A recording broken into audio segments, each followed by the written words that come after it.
kalau UP itu sangat disarankan, diprioritaskan bayarnya menggunakan CMS. Bahkan kalau ada pajaknya bisa juga langsung 100% menyatakan bahwasannya CMS itu memudahkan. Bukti transaksi tercatat dengan baik sehingga menjaga akuntabilitas pengelolaan kas.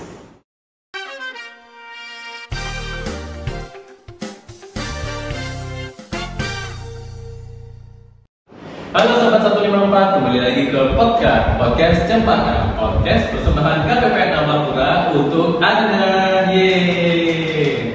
Kali ini kita akan membahas sesuatu yang terkenal seru ini Sobat 154. Sebelum itu kita kenalan dulu nih narasumber kita pada pagi hari ini. Kita akan kenalkan Kepala Seksi Bank KPPN Amapura, Ibu Ari Mustaida. Halo, salam kenal semuanya. Oke, hari ini kita akan membahas topik yang seru nih ya. Soalnya Bapak Ibu semuanya juga sudah pakai, namun sebagian dari kita ternyata masih ada yang terkendala ya. Dan semoga dari podcast ini kita bisa membantu nih Bapak Ibu semua yang masih terkendala terkait hal itu. Hal itu adalah CMS. Nah, mungkin Bapak Ibu semuanya sudah sangat-sangat bosan mendengar kata CMS ya. CMS itu adalah Cash Management System. Mungkin Bapak Ibu sudah tahu semua, namun kita akan refresh kembali nih. Karena topik tentang CMS ini kita angkat di tahun 2022 terakhir di podcast. Jadi kita harus melakukan refreshment nih kayaknya nih ya di tahun 2024 ini ya. Oke, sebelum itu kita akan membahas terlebih dahulu gambaran umumnya nih. Mungkin Bapak Ibu juga sudah mengetahui ya, namun kita akan refresh kembali. Baik, mungkin pertanyaan pertama Ibu hari ini, mohon izin. Baik. Oke, siap, sudah siap. Kayak tidak serumah jadinya ya. Iya, makanya itu. Pertanyaan pertama bagi Bu ya. Jadi santai aja Bu ya. Kita di sini ngobrol-ngobrol santai dan beranggapan bahwa audiens kita tuh sedang menonton gitu ya. Jadi kita juga bisa berinteraksi dengan mereka ya. Mungkin diwakili dengan kameramen di belakang kamera ya. Oke, jadi terkait CMS nih Bu. CMS itu kepanjangannya mungkin sudah tahu nih, Cash Management System. Namun secara esensi itu apa Bu? CMS, Cash Management System, Sistem Manajemen Kas. Balik-balik aja Bu. Iya. Nah, artinya sebenarnya kalau mau singkatnya itu seperti kalau kita orang pribadi internet banking. Oke. Internet banking. Nah, artinya itu menjadi sarana pembayaran non tunai untuk bendahara. Oke. Yang pertama, kalau pembayaran APBN itu kan pasti prioritas utamanya kan LS. Betul. Nah, tapi kan tidak semuanya bisa pakai LS. Nah, kemudian yang kedua adalah terkait dengan UP. Nah, kalau UP itu sangat disarankan, diprioritaskan bayarnya menggunakan CMS. Jadi melalui transfer lewat aplikasi yang sudah ada di masing-masing satker. Jadi satker nggak perlu tarik tunai. tarik tunai. Misalkan mau bagi-bagi SPBD ke pegawai, kalau ada uang pecah nggak perlu tukar uang pecah. Praktis. Nggak perlu di-upload dulu ke warung ya. Betul. Oke, siap. Itu sih kayaknya yang penting. Iya. Oke. Efektif, efisien. Iya, betul. Jadi transaksi cashless itu memang banyak sekali kelebihannya ya, dan itu sangat-sangat menghindari, terutama yang paling penting adalah potensi fraud ya, seperti yang kita sering dengar ya belakangan ini. Iya, pesan untuk para bendahara nih ya, terkait dengan potensi fraud yang tadi dikatakan Mas Dimas tadi ya, ingat ya, bendahara itu tanggung jawabnya sampai dengan harta pribadi. Oh, saya kira sampai dengan akhirat. Itu pasti. Itu pastinya enggak ya? Oke. Sampai Iya, dengan harta pribadi. Oke, siap. Oke, jadi ini Bu di satker kita itu kayaknya sudah rajin-rajin Bu ya. Boleh tahu nggak Bu berdasarkan data implementasi CMS di satker KPPN Amapura itu seberapa banyak? Kalau sampai dengan semester 1 2008 ini, kita kan ada punya maksud saya apa ya? Oh iya. 63 rekening virtual account. 63, oke. Nah, itu tingkat implementasinya sudah 92,41. 92,41% maksudnya. Oke, itu berarti sudah sekitar ada 59-an gitu ya. Ya, ini kan hitungannya kan dari total transaksi dari transaksinya dibandingkan dengan total transaksi debit sama teller. Jadi saya mengucapkan banyak-banyak terima kasih, apresiasi untuk seluruh satker mitra KPPN hari ini. Kalau dari Bu ini KPPN apa Bu? Ini ya ini mungkin juga buat audiens juga ya. Bu Ari ini bukan berasa sebelumnya dari KPPN Hari. Jadi ini masih typo ini. move on kalau orang sekarang bilang ya. Oke, jadi gimana Bu? Jadi di Satker KPPN Amlapura. Oke. Dari 63 virtual account itu ada 11 rekening Satker yang sudah 100%. Artinya dari ketiga kanal pembayaran tadi CMS, debit, sama teller itu Satker ini full menggunakan CMS. Oke, 11 Satker. 11 Satker, ingat ya? Dari 63 lagi. Nah, jadi itu ada Kementerian Agama Kabupaten Kelungkung ini dari ada 4 DIPA yang sudah 1, 2, ada 4 DIPA yang sudah 100%, kemudian Kementerian Agama Bangli, kemudian Kementerian Agama Karangasem, kemudian ada KPU Kabupaten Kelungkung dan KPU Kabupaten Bangli. Kita beri tepuk tangan dulu sampai seterusnya dipertahankan. Iya, komitmen dan Satker yang lain bisa menyusul. Amin. Satker buat bagi Satker yang tersebut tadi ya, silakan kolom komentar yang di bawah ya nanti bisa kasih hadiah sih mungkin ya kalau di stakeholder day kalau menang. Tetap harus salah ketentuan. Jangan ketentuan berlaku kecil gitu ya di pojok. Oke. Jadi ini kalau dilihat dari datanya 11 Satker dari 63 total Satker binaan KPPN Amlapura yang sudah 100%. Berarti PR kita masih banyak ini ya. Sebenarnya kalau kita hanya mengejar seluruh Satker menggunakan CMS sebenarnya tidak banyak sebenarnya. Kalau asal menggunakan ya. Tapi kan implementasi ini tidak hanya diukur dari sudah menggunakan, tapi dari perbandingan penggunaan CMS-nya berapa, debitnya berapa. Meskipun dia sudah menggunakan CMS, tapi kemudian transaksi kartu debit sama tellernya masih tinggi, nah itu masih akan terus jadi target kita untuk dioptimalkan CMS-nya. Jadi memang Bu, sebelum saya di seksi bank itu kan pernah diskusi PDMS, kita juga ada implementasi tahap awal dengan CMS Bu. Kita memang target utamanya itu dulu masih di pendaftaran atau penggunaan CMS pertama kali untuk pecah telur aja gitu. Namun di tahun 2024 ini lebih dari itu ya, yaitu transaksinya dari yang debit dan teller dialihkan ke cashless-nya itu CMS itu ya. Jadi kita kejar di transaksi sekarang ya. Betul. Jadi karena kan kalau masih ada transaksi kartu debit, transaksi teller apalagi kan, berarti itu kan masih besar kemungkinan adanya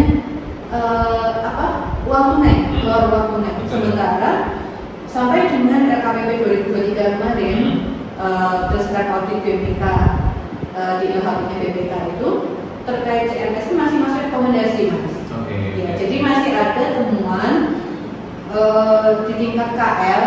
Nah, itu masih ada temuan terkait dengan pengelolaan kas. Artinya ini masih menjadi isu secara nasional. Mungkin fakta ketiga Amlapura, mungkin nanti editor tolong ditulis ini ya, hashtag Amlapura. Diralat. Mau terus ini. Di Amlapura itu memang sudah lumayan tinggi, dan di Provinsi Bali kita juga termasuk yang paling tinggi implementasi CMS dibandingkan kabupaten yang lain. Nah, tapi kan Satker itu kan tidak hanya di Amlapura.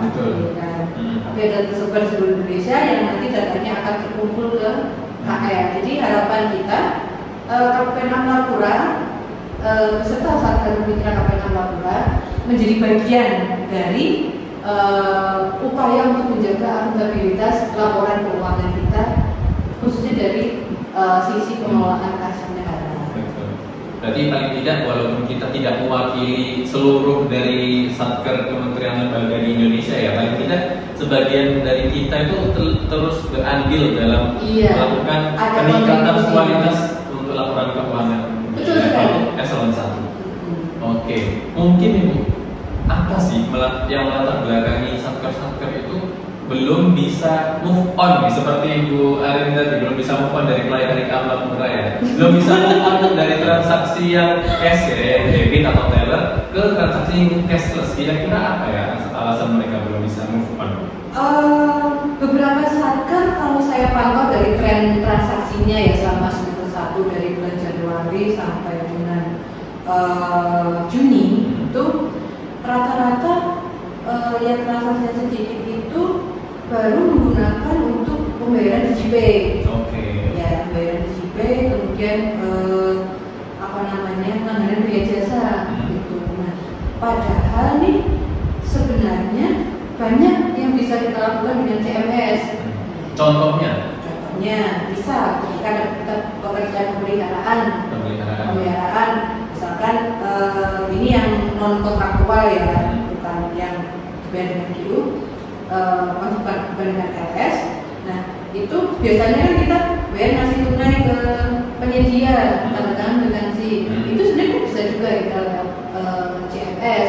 Oke. Jadi mohon maaf untuk mengganggu sebentar. Jadi CMS itu hanya sekedar alat untuk transfer saja ya. Yang kita butuhkan hanya nomor rekeningnya penerima saja sebenarnya. Semudah itu sebenarnya. Sebenarnya semudah itu. Bahkan kalau ada pajaknya bisa juga langsung. Begitu ya. Gitu.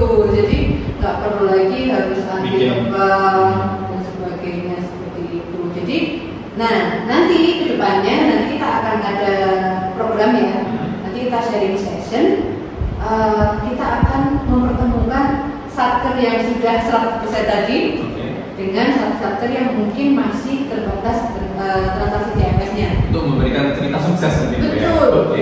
Jadi mungkin kalau misalkan cerita hanya himbauan dari KPPN, mungkin orang KPPN mah cuma taunya suruh-suruh aja, gitu kan? Nah, ini kita pertemukan nih sama yang kondisinya serupa, dan kebutuhannya juga tentunya juga antar satker itu hampir sama juga. Tapi bisa gitu ya? Bisa gitu kan. Nanti akan akan berkolaborasi dengan satker itu untuk menciptakan bisa sukses itu.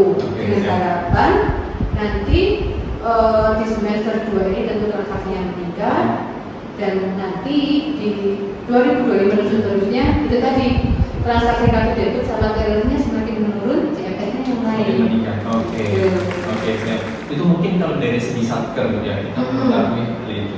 Namun adakah faktor-faktor eksternal yang membuat mereka itu enggan atau mungkin bukan enggan, tidak bisa menggunakan CMS? Mungkin dari pihak bank. Jadi sebenarnya itu sekali Mas. Jadi sebenarnya tidak sepenuhnya kita mengatakan satker itu enggan. Beberapa kendala kita memang adalah survei ya, kejadian ke satker.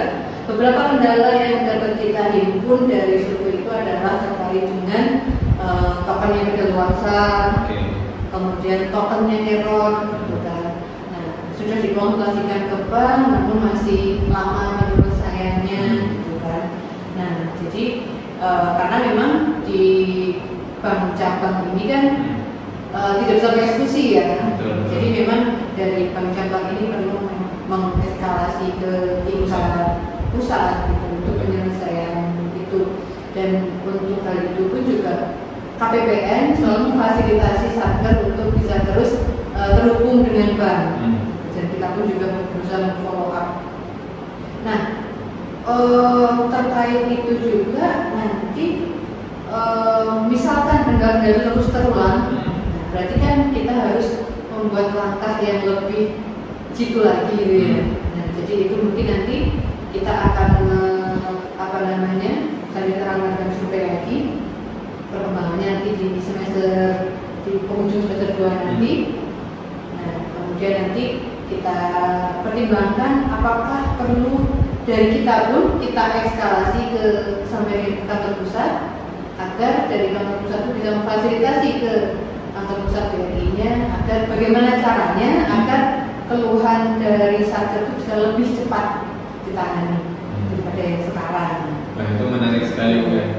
Oke. Jadi memang untuk pembuatan CMS ini ya itu tidak semudah untuk pembuatannya ya. Tidak semudah kita membuka rekening pada pribadi ya. Jadi memang itu yang menerbitkan adalah bank tingkat pusatnya, bukan bank cabang. Jadi walaupun kita memberikan pengajuan ke bank cabang, kantor cabangnya, nah itu nanti yang mengeksekusi itu adalah kantor pusatnya. Jadi mungkin yang bisa kita lakukan sekarang ya mohon permaklumannya nih Bapak Ibu semuanya, terutama satker-satker mungkin ada kendala di situ, dan memang mayoritas kendalanya di situ memang ya terkait tokennya belum apa istilahnya expire atau tokennya belum datang atau apa, itu mohon untuk bersahabat, kita tetap melakukan koordinasi yang terbaik untuk mewujudkan transaksi cashless melalui CMS tersebut.